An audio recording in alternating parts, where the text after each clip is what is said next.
And hello, everyone. Welcome back to Showing Up Whole, the place where we discuss alignment in mind, body, heart, and spirit in every aspect of our lives. And as I'm reading the bio of our guest today, I must admit, I'm like, oh, we're talking about one of my favorite topics. We're talking about food. We get to talk about food. We are talking to, and I should have checked how to pronounce your last name. We are talking to Cassandra Bodzak, who is a mindfulness author, an actress, and holistic wellness guide known for helping soul-led women design lives that support their energy, purpose, and expansion. Her upcoming cookbook is The Mindful Table, everyone, and she invites readers to heal their relationship with food and their body by learning to listen to their intuitive wisdom and take back their power around their well-being. Cassandra has studied lifestyle medicine and nutrition coaching through Harvard Medical School and got her certification as a holistic health coach through the Institute of Integrative Nutrition. She bridges science and spirit to help women create a foundation of expansion through intentional nourishment, activity, and self-care. And as I read this bio, I was going, I understand why she's on this show. That's so exciting. It is great to have you on here, Cassandra. Thank you so much for coming on. This is such an exciting topic. Thanks so much for having me. And yes, by the log line of your podcast, I'm like, yep, that's exactly everything that I do. Fantastic. Excellent. And I mean, it's such an interesting thing. Like, I really do say, like, yeah, the topic of food. My family and I, we always are like, any holiday, it's like, well, yeah, food. It's just like, Yeah. like food. Food is a time of nourishment, is a time of connection. It is a time of grounding. It is a time of, one of the joys of being human is food, right? Mm-hmm. And yet at the same time, it is the fuel of so many things and it affects so many things. So mindful table, and actually your work in mindful nutrition. Let's dive in there. What is this? What is your approach on this? Well, I think, first of all, like you were saying, when it comes to food, and I think food kind of goes hand in hand with our body too.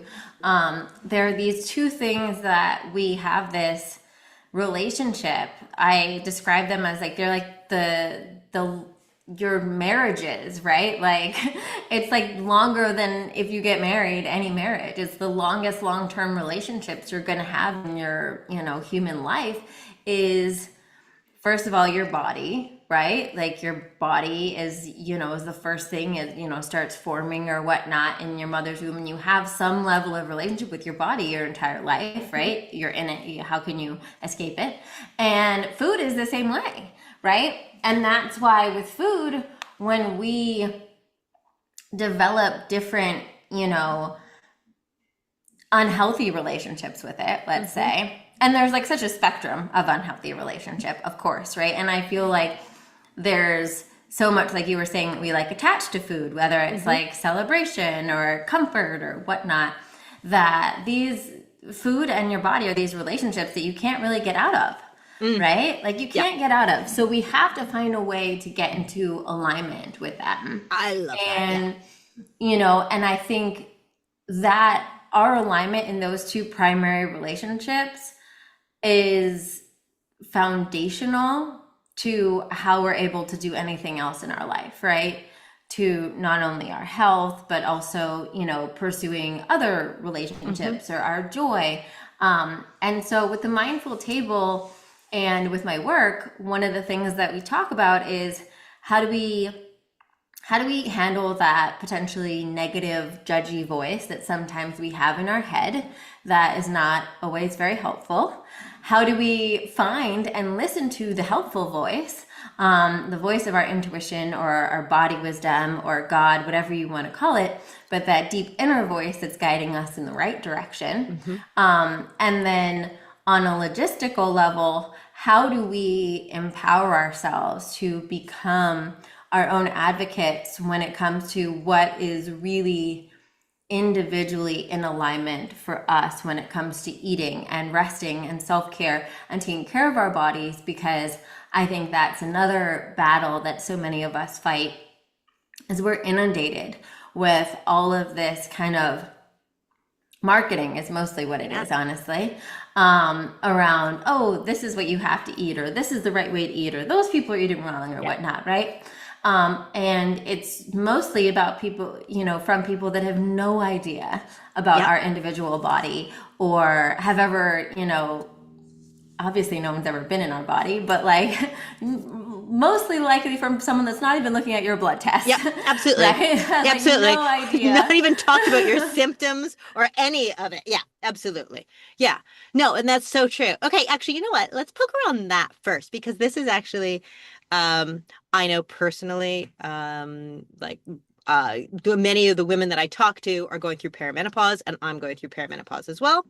And my approach to that, one of the things that my body has really nudged me to do is cut out sugar. And Yeah. you're talking to someone who, as like a chocolate fiend, my entire family was like, good luck on that. But, you know, I pretty much have eliminated it and I feel so much better. And it was a fascinating thing to kind of actually go, oh, actually, I don't really want that. I think of having a chocolate bar now and I'm like, oh, no, that feels so uncomfortable. So that's been a fascinating journey for me and the actual ability to listen to my body through that. Now, I also will talk to a lot of women in perimenopause and I'm like, this doesn't necessarily mean that it's for you. It's fine. Like I have a certain lifestyle that can kind of match. There are certain things that I can do that other people can't. I can do a lot more herbal teas and things because I do that kind of stuff, you know? So how do you actually help people start to, because sugar is such an interesting one because there's an addictive nature to it.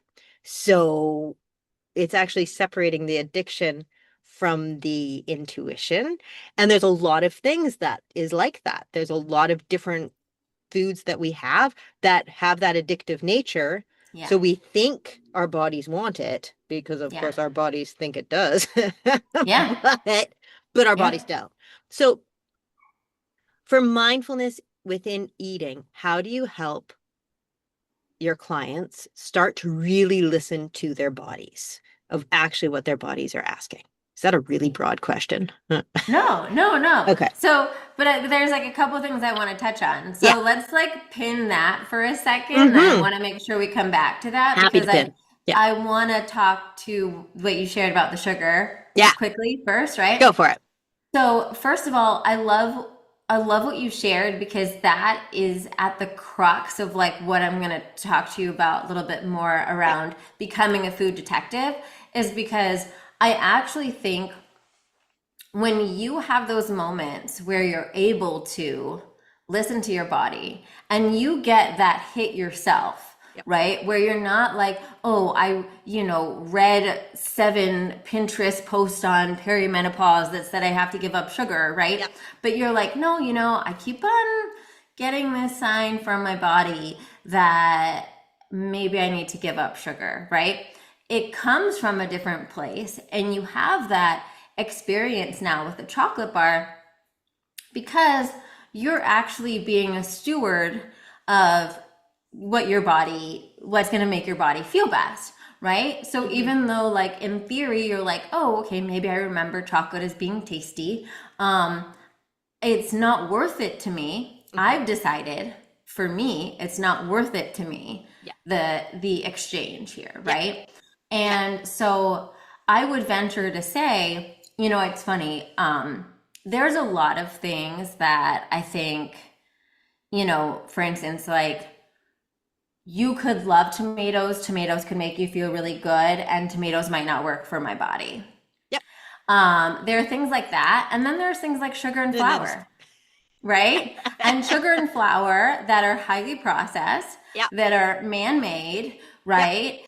That and anything like that that's like highly processed, right? Yeah. But sugar and flour are number one, like kind of like addictive drug foods, right? Yeah.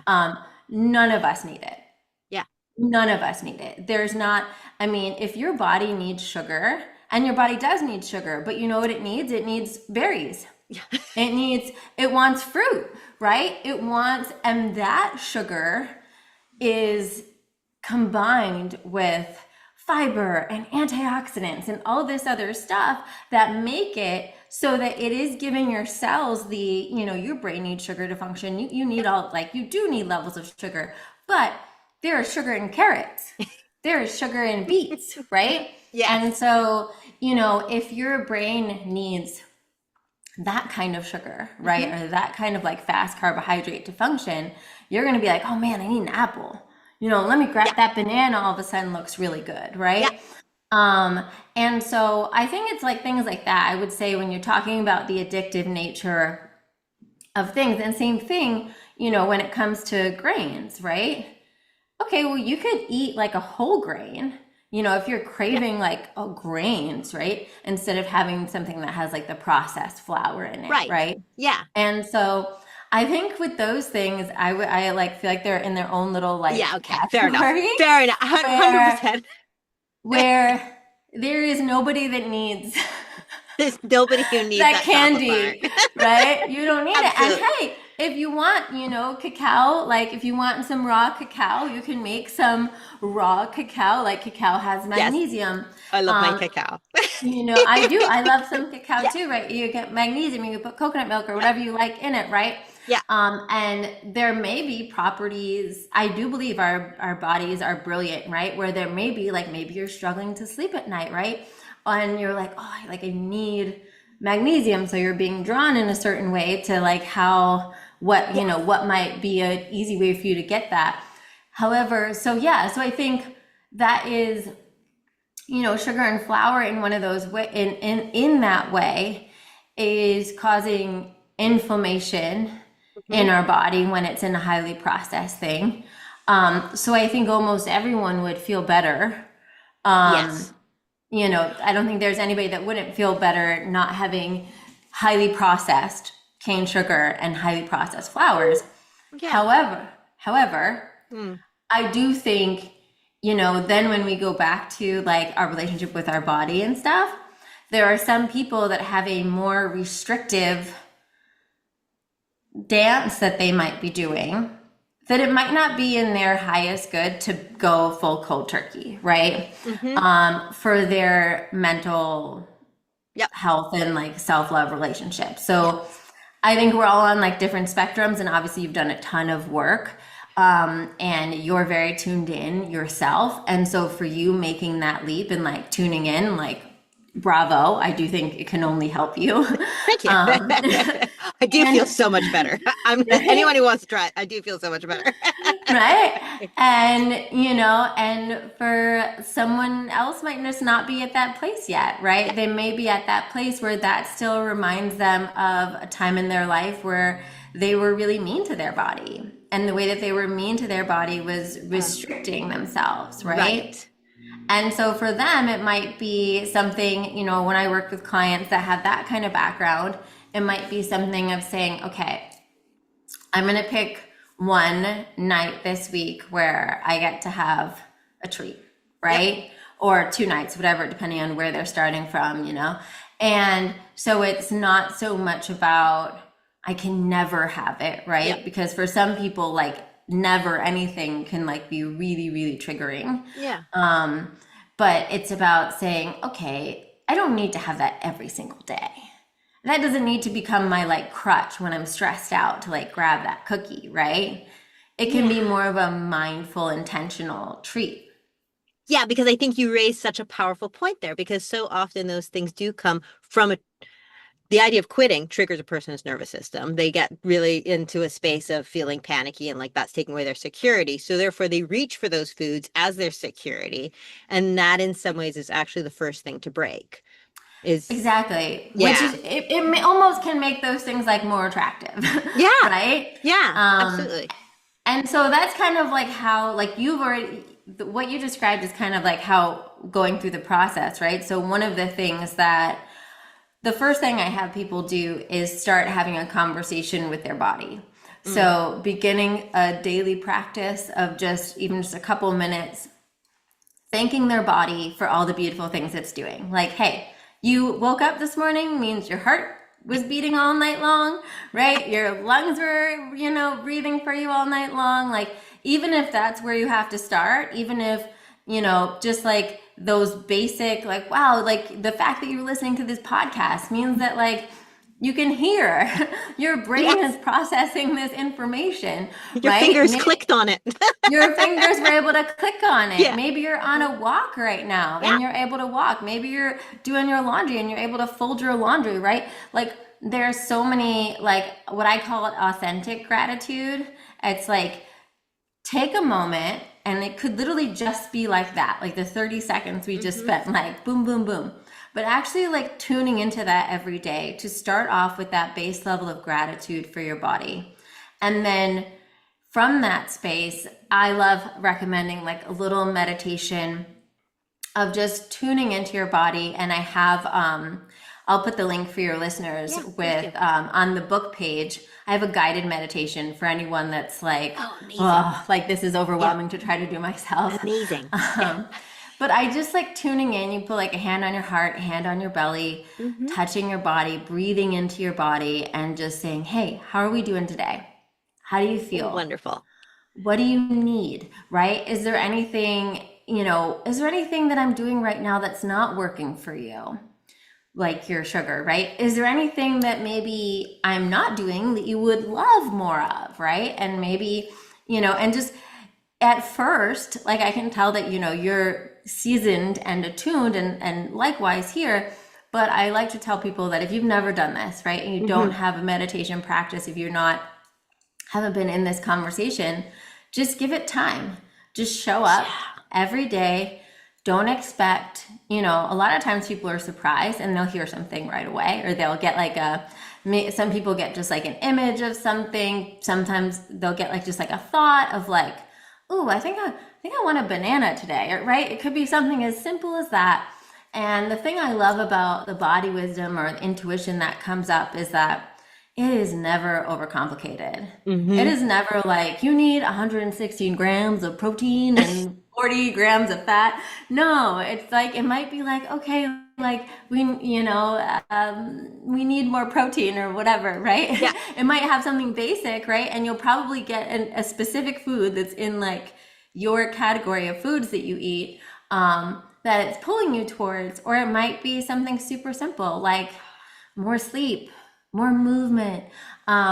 And so I start off with that, just getting them into that daily short practice of connecting with their body. And I think it's great if you have any sort of like spiritual or religious practice in the morning that you do. It's great to like stack it on that Hmm. as part of that process. And then eventually I say, you get into that flow where it sounds like you're probably at as well, where you'll just hear it when things come up and it doesn't have to be so formal. And you might have those moments where, like you were saying, in perimenopause, or I literally just got my period 2 days ago and I was like, oh, I'm so tired. What do you need? Right? We have those moments where we're, okay, I'm going to Yeah. go tune in. What's going to be supportive? Is it better for you right now if I go on the walk? Or is it better if I just take a little nap while I have a break, Um, and we get into that conversation because I think that's the foundation of then being able to make these more, bigger Yeah. decisions, I would say, when we have built up. I think so many people really like yearn to be able to trust more of their intuition Hmm. and to build that self-trust around, what comes up for them. And I always say that the most practical way that's built is through these like small moments, right? Yeah, I It's agree. when you might just get that. I mean, I think a lot of people can probably relate to this. If you're a coffee drinker and you're someone that like has a regular coffee, I'm sure at some point you probably got some sort of like virus or some sort of like sickness or whatever. And that morning you're like, "Ugh, I don't want to do the coffee. I want to have some like herbal tea," right? Maybe you had a sore throat or whatnot. And that is like just like such a primal way that you've already heard and probably listened to, right? It's so funny. I think people can have like the whole spectrum of different habits, but oftentimes like if you get like under the weather with something, it's like, you're like, oh, I just want broths. You might be Yeah. someone that never has broths ever in your other life, right? But you're like, I need broths. It's because in those moments we're so willing to listen, right? We're so willing to listen because we're kind of in a compromised state, right? Yeah. And so a lot of times we can kind of like, sit through all of our other habits. And we're like, yeah, I know every other morning you always have your coffee and your Yep. pastry or whatever. But today, you really want to have that. And oh, maybe I want just some fresh orange slices or something, right? And so that's a good example. And I would say when you start tuning in on the daily in just those little ways that are real low ticket, so to speak, right? Like just tuning in, let's say most of us are pretty aware of what we have in our pantry and like what's accessible to us for like breakfast or, whatnot. And just taking that moment and tuning into your body and saying, okay, what would feel really good for breakfast today for you? And in your mind, you know what you have, right? Like maybe you got some apples and bananas in the fruit bowl. Maybe you have like oatmeal in the cupboard. Maybe you have stuff to make pancakes. I don't know what you got, right? Maybe you got yogurt. So you know all these things. And when you're tuning in, depending on what your body needs, you might get a different thing. So I'm like, just tune in. Maybe give yourself 2 or 3 options of like what could be easy to make within your time constraints and like, accessible. And even if you're not, like if you're rushing off to work and you're like, I always stop at this coffee shop and I always get my coffee and a croissant or whatever you do, maybe just take a moment today before you place your usual order, look at all the whole menu and all the options available to you and tune into your body and say, what would feel good today? And then take the risk, right? Because it's a little risk, right? So maybe you're like, okay, worst case scenario, you tune in and your body says, you know what? Instead of getting your usual coffee and croissant, why don't you get a green tea today and I don't know, an egg bite or whatever. Yeah. And so it's like, okay, maybe you're like, oh, really? Do I want that? Am I going to like it? Am I going to be happy I got it? Okay. But the risk is very low. It's right? like $5. Right? Exactly. Yeah. Like the worst case scenario here is you don't like it or you don't feel good or, and you waste your $5 and you have one morning where you had a breakfast that was whatever, right? Yep. But the experiment is so much more valuable, right? Absolutely. Of like having that experience. And maybe you're like, wow, I had the green tea and I had egg bites or whatever. And I actually noticed that I'm like focusing better on my 10 a.m. meeting.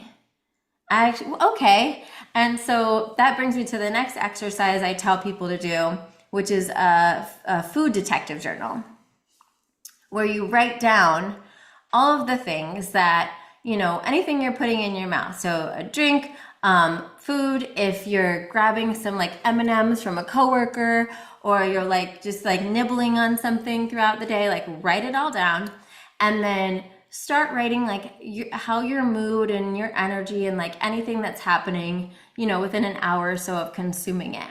And then bonus points if you are doing that exercise on top of that, right? Where you're marking down, okay, I chose this and here was the difference. But I usually for clients just have them do it in their regular life, with what they usually eat for at least a week first to see, okay, this is what your standard is what we're usually doing. And then the second or third week, let's build in some experiments and start playing around. Because then what happens is ultimately where you built up to with your sugar choice, right? Is we start to make choices from our empowered experiences and not from what anyone else out there is saying. So we start to notice, oh, wow. Instead of like, because some influencer was like, when you eat 30 grams of protein in the morning, you're going to feel better or whatever, right? Yeah. That drastically depends on what else is going on in your body and what kind of protein. Like there's so many variables in that, right? But for you can look and say, wow, okay, I noticed that on the mornings that I had my coconut yogurt with my berries, I seem to feel better and be more focused and stay full until lunchtime. And I notice on the, these days where I just like, I don't know, grabbed a piece of toast as I was rolling out the door, I was really struggling by 10 a.m. or 11 a.m., right? And the thing I love about that is that it's throwing out these kind of like big I, like paradigms that people are just like kind of throwing at you about like do this, don't do that. yep, And you're starting to tweak based on your body. yes, And I so then when love you make that. those choices, you're making those choices from a place of self-love. You're Yes. not saying, I always say, like, I grew up with banana pancakes. Like, that was like my comfort food as a kid. Sundays after church, we go get pancakes. And banana pancakes, if I had banana pancakes today, I would be half asleep on this call. But the thing is, it doesn't mean I can never have them if I want them. Yeah. It's just I'm going to choose that on a Yes. day where maybe I You can take can a be sleep. nap. Yeah. You can sleep it Right? off. And so, right? Yeah. And so there, but I also know, obviously, because of, my studies and my background, I also have the background knowledge that if a food is making you feel like that, it's also not the best food for you. Your body's trying to tell And you something. my body Yeah. is trying to tell me something. And Yes. so I'm going to be really cognizant of, okay, do I want to give my body a food that's not maybe that's hurting it on some level, right? Yes. And therefore I naturally will save those banana pancakes for like super special occasions or like Yeah. when I'm back home with my parents and I want to Yeah. have that like nostalgia. And it doesn't come, like we were saying, it doesn't come from this place of restriction or I can't have that or it's a bad food or anything like that. It just comes from I'm going to make this choice that's self-loving for me and honoring of my body because that's the energy I'm in. And so then that's kind of what I try to encourage, right? And that's alignment, Yeah. right? And it is alignment, and what I love about it as well with the alignment piece of it is it's so regulating. It's so grounding. And in some ways, well, people might, to begin with, might be like, oh, I have to actually listen to my body. I don't know if I can trust what I'm hearing. It's an interesting thing how people will trust the diets that they're being told or the fads that are in. And it's like, those are not designed for your body. You have no idea if those are going to work. But people do treat them as these box religions almost. Like they become this kind of new dogma of like, well, I have to have this and I have to this and I have to have this and I have to have this. I remember Yeah. when Atkins came out and my sister was like, Atkins is all the way. And I was like, okay, I really not for me. Not Yeah. for me. So, but it's an interesting thing when it's a fascinating thing where as humans we have a tendency to kind of bring in this information from out and from a dysregulated space we're like, okay, we'll take that. Yeah, oh, that will feel secure. I can anchor into that. Oh, I'll listen to this person. They know what they're doing. Whereas what I love about what you're teaching is actually like get to what your body is actually saying. It was, why should your body not have the information of what it actually needs to thrive? It's Absolutely. that's where And you're going to the source. you're exactly. It's like Yeah. going to the source. And I think it is because people will say, oh, well, he's a doctor, Yeah. right? Like Dr. Atkins was a lot of these people that put this out Yeah. are doctors, Yep. okay? I can tell you I'm married to a doctor and he'll be the first person to tell you should not listen to them about nutrition. um, Yep. and he like refers his patients to me. Like that's a that's my handy wife. thing. This That's is my really wife.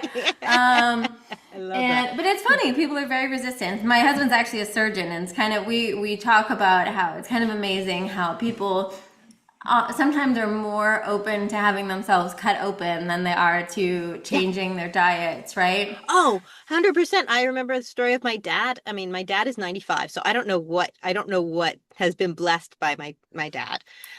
Because he's doing amazing. But he was told when he was like 70, either we up your medication or you quit eating the cookies. And he's like, give me the dose. I'm fine. It's like Yeah. I don't know what miracle thing he's been doing, but still. It We're is very blessed. amazing. But still. My parents are very similar in that way. They're 67 and 70s, but like I feel the same way. I'm like, okay, I just keep praying to God. I just I'm like, thank I don't you, know what's going please on, keep but them going, but they will not change you're their doing great. ways. Yep, And that's people fine. always find that so funny because they're like, And I'm like, sometimes as the daughter, you have the least influence. Like you Yes. could try so hard Oh, and like, absolutely. but they're just Absolutely. like, okay, okay. Yeah, I was But visiting the it, other day and I was like, no, I don't have sugar anymore. And you could see this kind of like, what's going on? yeah, oh yeah. No, they're the same way. They kind of just make fun of me, and they'll be like, "Are you sure you don't want this?" And I'm like, I'm like, you guys are it's like, not helpful. That's not I helpful." really actually, I can 100% tell you I don't. No, I'm like, I'm good. Yeah. Thanks for testing, right? Yeah, But exactly.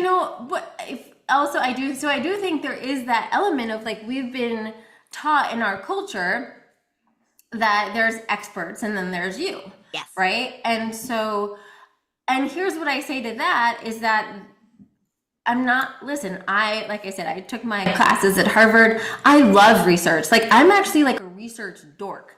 Like, I love reading all of the studies. I love knowing the latest. I'm like, oh, okay, wow, they did this study on like the effects of like chickpeas on this or whatever. Like, I love that stuff. Like, I will listen to that the way that like some of my friends will like watch The Real Housewives. I'm like, no, latest studies on anti-cancer foods, right?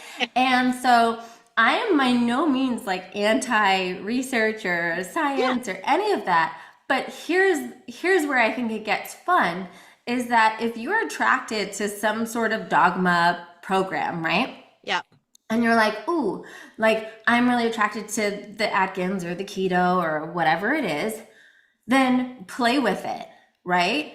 Play with it. Say, okay, let me read up like whatever they're telling me to do and let me experiment. Maybe I do 2 weeks and do my food detective work on it, right? Yeah. And say, how does it actually feel in my Yes. body when I'm eating this Yes. way? Yes. And then asking, because here's the thing that I think a lot of people get confused. To see results, Hmm. quote unquote results, on a lot of these programs may take 2 to 3 weeks or 4 weeks. I don't Hmm. know, right? Depending on if you're looking for some results on your skin, it usually takes up to 4 weeks because your skin has a turnaround cycle. Hmm. But and if you're looking for weight loss, and oftentimes you're losing the water weight right out the gate, you're not actually losing fat mass, but you will feel your body's going to give you information about how you're feeling Yeah. on these programs almost immediately.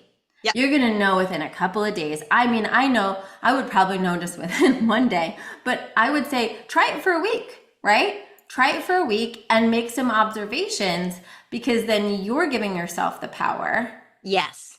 And there might be elements of that you can take Yes. that Yeah. work for you. And then there might be like, you know what? I actually noticed that when I'm eating this way, I think one of the things with some of these dogma things is that it really depends on where you're starting from, right? Yeah. Okay. Got So it. Yeah. like, right? Yeah. And so the reason why I think you have people that are like huge advocates for these, let's say like whatever, meat forward or protein forward. Like right now, I feel like the protein trend, I wrote a little bit about this in the mindful table.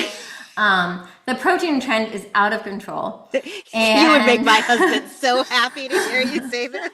it is out of control. Yes. And I understand why, but it's one of those things where first of all, you can get protein from chickpeas, you can get protein from tofu, you can Or from get protein broccoli. from broccoli, right? You can get protein from quinoa, Yeah. you can get protein from, wild salmon. Like there's all different things you can get protein from. And then there's also protein powders, protein popcorn, protein cookies, protein Pop Yeah. Tarts I saw, Oh, right?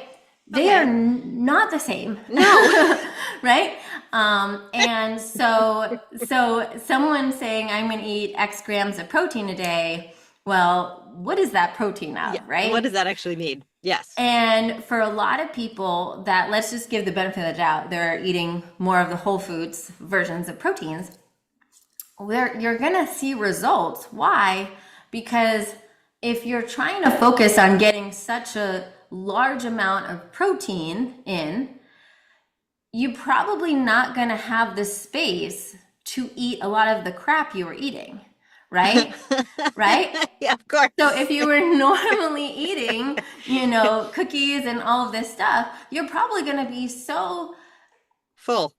borderline sick to your stomach full, right? From this high amount of protein that Yeah. you're like, I can't even think of eating that because so they do serve on different ways, right? Because if you're coming from a place you're eating a ton of fast food, you're eating a ton of processed Hmm. food, and then you're like, okay, I got to do this new protein kick. And so now you're cooking at home. Yep. Now you're going to the grocery store and you're buying the like protein Greek yogurt and you're making sure you're making your even if it's meat or whatever it is you're making as your protein from eating mostly out and maybe Yep. fast food and processed food. And high that salt is and high everything. And that yep. is going to be a Of massive course upgrade it on your is. health, right? Of course it And is. so, and that's, I think, also why it's so important to come back to that bio individuality, right? Yes. And like you're learning, and I think some of your clients you were saying are learning in perimenopause, and especially for women. I only work with women.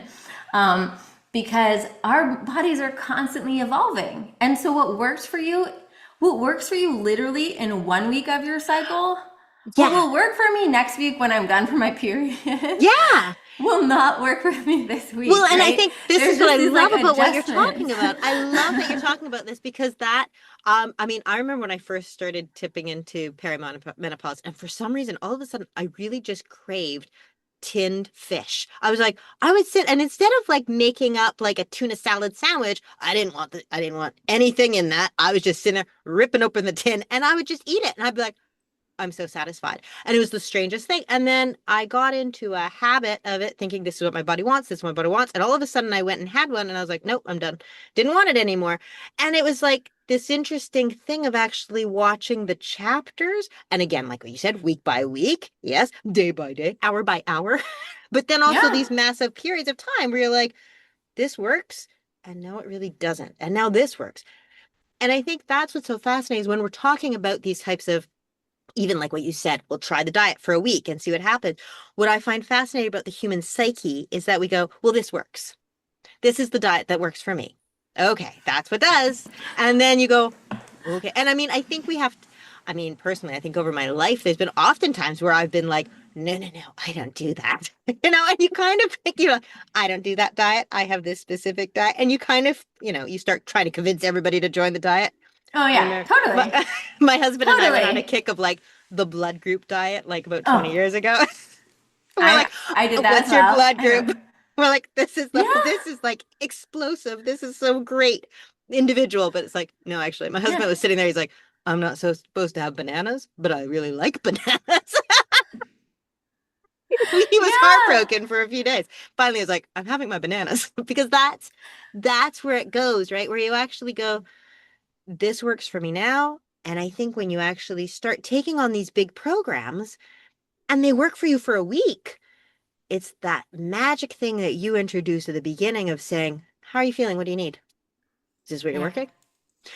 Do you do any like muscle testing or anything with food, or is that something that you pass on to? Because I always am fascinated by like the pick No, up the thing and be like, this for me, is it oh, not for me?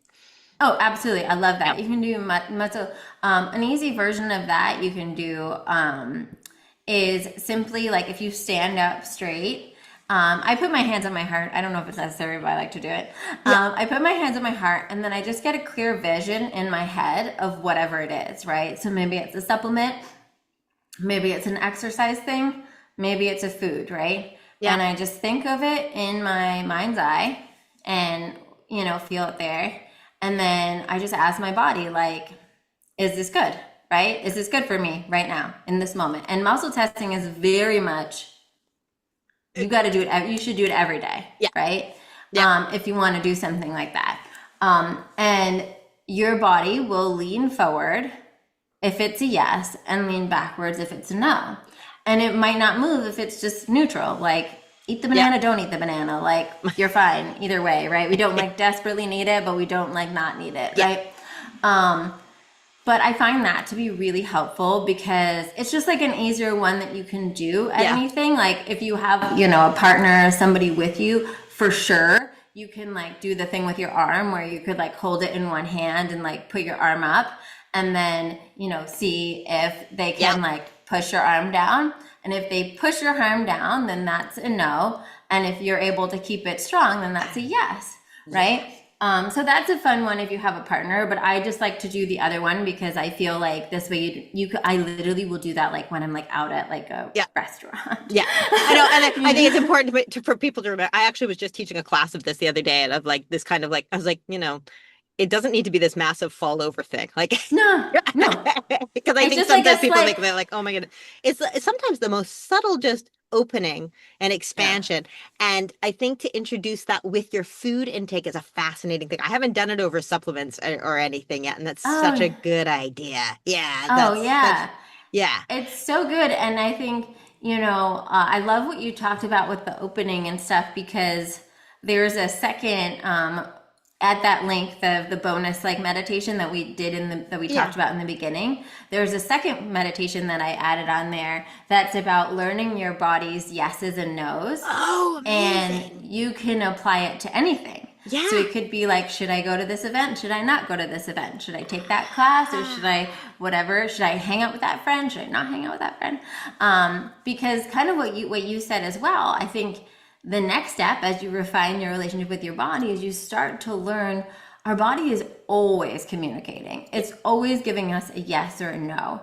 And you could just be in the presence of someone, right? Yeah. And your body either like your shoulders are down, your heart is open, you feel like, more grounded, your breathing relaxes, or you're in the presence of someone else who may be a totally fine, person, Yeah. like nothing wrong with them, not doing anything bad to you.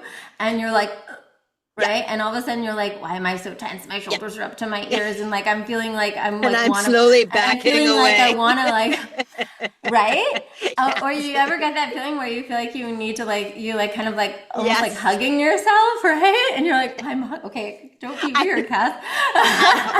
I actually just had an experience about that the other day. I was like, okay, there's something off here and I don't know what it is. These are being kept in You're place. protecting yourself Yeah, whenever you're they are. with Yeah. someone or whatnot, Yeah. and you end up like wanting to hold yourself or cross your arms. There's like that's like you're protecting your Yeah. vital organs there, right? It's Yeah, like a very absolutely. ancient gesture, and so we do it like subconsciously in different situations. And so I think that's one of those things where I love to. That's why I think like doing this around food and rest and movement and stuff, it Hmm. just creates this like great foundation so that when you have to make these big choices of like, do I take that job offer? Do I move to a different state? Do I marry this person or not marry this person or have a baby or not have a baby or whatever, right? Yeah. Like these like more like life-changing decisions, you're like, I can trust. I can Yeah. trust what my body is Abs- telling me. Well, and it's interesting too, because also if you imagine as a relationship, your body knows that you're trusting. So there's something about, I mean, sometimes with my clients, I'll do an exercise of like putting a hand on your heart and imagining your heart rising to your hand. So you're not just putting your hand onto your heart, but actually allowing your heart to come to you. And it's always interesting when you actually see that it deepens the trust. It deepens that relationship. You're literally asking, it's like walking with your friend and you just never ask their opinion about anything. So, you're like, Yeah. oh, we'll go to this restaurant. We'll go to this event. We'll go to this. And all of a sudden you're Yeah. like, what do you think? It creates this harmony and it's Yeah. such a powerful shift that it regulates your nervous system. So therefore, then from that standard foundational line, everything else becomes easier as well. So powerful, Absolutely. powerful work. And I love how you've woven all this together. Tell me about your book. Because is this I mean, a So cookbook? it's a cookbook, but Okay. also like everything we just talked about is like the front matter of the book. Okay. So all the front chapters go through the different four pillars of eating with tension, describe all of the processes we just talked about, Amazing. tuning into your body, the food detective work, all of that. Amazing. And then I also have those as like free audio chapters on the book bonus page as well. So if you'd like to listen to me reading it to you and kind of riffing a little bit, I thought that would be fun because I'm a big audiobook girl too. Yeah. Fantastic. And then the recipes, all of the recipes are organized seasonally. Okay. They're all completely plant-based, gluten-free. And they all have a meditation and a mantra with them. So for instance, the this one is my authenticity is attractive, and this has a meditation for authentic self-expression. Oh, Um, amazing. and then as far as, for sugars in this book, I use in the book like date sugar, maple sugar, which I feel like if you're going to have sugar, have the highest mineral content to Yep. balance them because they're from whole foods. In that way, but you can substitute, you could use monk fruit, you could use a non-sugar sweetener if you Yep. wanted, or just skip it. Yep. You'll notice that none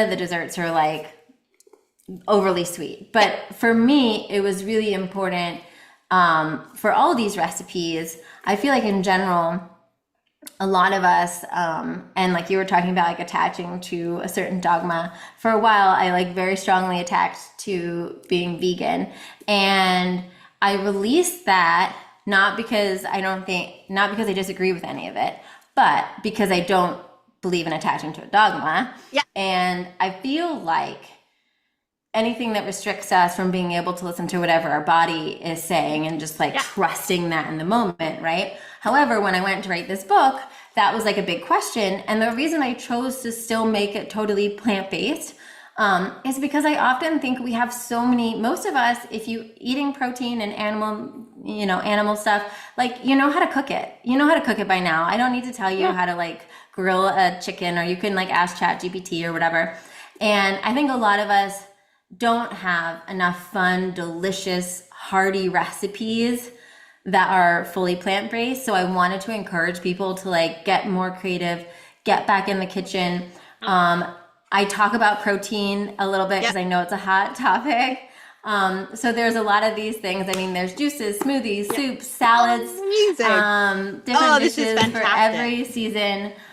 Because I also think eating seasonally is another part of that, right? During different I seasons, agree. we crave different kinds of food, and depending on where we are, Yep. I tried to make this like general seasonally, but I really encourage people to go to their farmer's market. And there's a lot of recipes that will have, more of like a featured vegetable or a featured fruit, and it'll be like, okay, hey, if blackberries are not in season for you right now, literally go to your farmer's market and See find what there is. what's in season, because anything can be in this recipe based That's on amazing. what's available by you. That's amazing. That is so, I'm so excited to hear how you have leaned into the plant-based thing as well. Because quite frankly, I mean, I've been a vegetarian for 20 years, but again, not prescribing people be like, oh, why did you do that? I'm like, because I just feel better when I do. But then all of a sudden I'll crave some fish. And so fish is okay. And then my husband, we're the same. Like the whole family is very much just my husband went vegan for a while, and then all of a sudden he was like, oh, I really miss my butter. And then all of a sudden it's like, oh, I could really do with some eggs. And then it just filtered in. And then one day he'll be like, maybe I'll go vegan again for a bit. And it's that stretching, isn't it? It's that leaning into it's all okay. I think it's when we get, and that's true with everything in life, with any mindfulness form, it's the attachment to something that really clinches even our muscles, like all of ourselves. We just get into that state of tension around something. Yeah, But I agree too that there is something about the creativity and the appreciation of plant-based foods yeah, because I think if you were raised on, I mean, I was raised on meat, potatoes, and veg, that kind of same regular here. thing, Yeah, right? But I think you get so used to that mindset that when you explore vegetarianism, you're like, so what am I replacing the meat with? And it becomes that, right? Whereas like actually blow it out of the water. yeah, like Like blow it out of the water, and it does sometimes. It's so funny. Even yesterday night, me and my husband, we made this like stew with like mushrooms and ooh, white beans and potatoes. And it's funny because it's one of those dishes where you're like, should there be a meat? And I almost caught myself being like, should we throw in some like tempeh or tofu? And I'm like, no, it's fine. fine, It's fine. And it Yeah. was it was delicious, and it was really Yeah. hearty, and it was filling, and the beans have plenty of like, protein Yeah. and fiber and all the jazz. But it is funny. We're so programmed like as a culture Yes. in that way that I really tried to like give people. I joke around that I'm like, I don't care if you don't like follow any of these recipes like word by word. My hope is that it just inspires you. There's this one salad actually in the book. It's a Brussels sprout salad, and it has grapes and white beans and a couple other things. And I can't even tell you. I put it in the book because it was like a weird salad I ended up making for myself one day, and then I was like, oh, I love this. That's And it amazing. was so kind of random. And it's probably one of the most talked about recipes that I get feedback on, where people will be like, I saw this salad and I was like, what is this? And then I made it and now I'm obsessed with it. And I'm so like, not that I'm like, I don't care if people eat this specific salad, but I love that it made them like just think Yes. outside the box. And I Yes. think that's, I think sometimes that's what our culture needs a little bit more of, is like how to have fun. And now it's like we have all these kind of meat substitute or Yeah. fake things. And it's like, ugh, We're missing out we're on something. I missing mean, the it's, point. You're and we're missing the missing the point. point. Exactly. Like, I Like, mean, play with the yeah, vegetables, play have with the fun with the vegetables. vegetables. We are programmed. I mean, like even you saying Brussels sprouts, we used to laugh because my daughters would go to school or like hang out with their friends or something and be like, what's your favorite food? And they'd be like, my dad's Brussels sprouts. And I'd be like, oh, you know what? That's like the biggest parenting win. It's like, that's what Yeah. it is. It's like breaking. I felt like we were breaking some matrix just by them like Yeah. suggesting that. Because they'd be Yeah. like, you like Brussels sprouts? And it's true. He makes a really killer Brussels sprout. But it's like, minimizing them and whatever stock cube he puts in. And it's just like really, really lovely. But it's that program. It's like, ew, Brussels sprouts. And I mean, like, I'm sure people are listening to the salad description, like, Brussels sprouts, because there's something, it's like people, they're little cabbages. Yeah. And so much of that too is like I have the opposite of that. Like I love Brussels sprouts now. I grew up hating Brussels sprouts Yeah. because my mom would boil Brussels Yes. sprouts. Yes. And they would call them Martian heads, which did no favors for them. Oh, that And did they'd be like, nothing. "Oh, we're having like Martian heads for dinner." And I was like, "What is this?"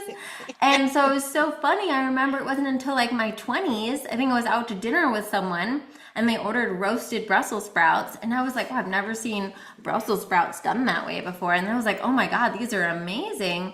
And so one of the other activities I recommend in the book is one of the things I did on my cooking journey was go to the farmer's market. And this is great if you have kids, you have like picky eater kids. A couple of my clients that struggle with their kids have Yeah. loved this. But I did it myself alone and it was totally fun. Because we can all be Like, picky kids. we're all picky kids at the end of the Yeah. day. You buy something that's in season, right? Like let's say you're like, oh, there's a lot of zucchini or whatever. Buy four or five of the same vegetable. Yeah. And then every day or every night, play around with making it differently. So maybe one night you Fun. bake it with some seasonings, maybe another night you saute it with some olive oil, maybe another night you steam it. Play around with making it a couple different ways Yeah. because oftentimes the reason you say you don't like something is actually because you don't like how it was prepared. Yeah. Absolutely. Absolutely. Oh, that's amazing. This has been a fantastic conversation. I am just so excited. I'm so excited about your book. I'm so excited to get your book. I'm so excited to get this episode out to everybody. Absolutely Yay! fantastic. So tell me, where can everybody find your work? Where can they find your book? What is your website? I will put it all in the show notes, but also sometimes people like to hear it. Yeah. So you can find me anywhere at Cassandra Bodzak, at Cassandra Bodzak on Instagram, on Substack, on YouTube, it's Cassandra Bodzak TV. And my website's cassandrabodzak.com. The website for the book is cassandrabodzak.com/the mindful table, the name of the Okay. book. Yeah. And you can get the book wherever books are sold. So you can get it at all the big places like Amazon, Barnes and Noble, Target, that. But I also like to encourage people, if you have a local independent bookstore that you love, just go in. They may not have it if they're a small bookshop, but they'll be so happy to order it for you.